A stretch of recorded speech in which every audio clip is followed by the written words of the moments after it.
تو جب کانوں کو پھاڑنے والی آواز آئے گی اس دن آدمی اپنے بھائی سے دور بھاگے گا اور اپنی ماں اور اپنے باپ سے اور اپنی بیوی اور اپنے بیٹوں سے بھی.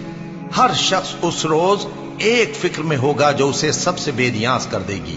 اور کتنے چہرے اس روز چمک رہے ہوں گے خنداں و شاداں یہ نیکوکار ہیں.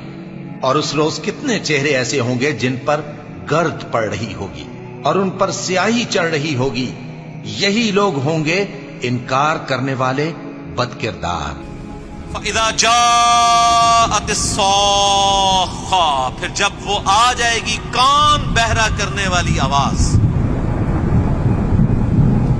یعنی قیامت کا وہ نفخہ جب پھونکا جائے گا، بہت بڑا ایک سور ہے جو پھونکا جانا ہے.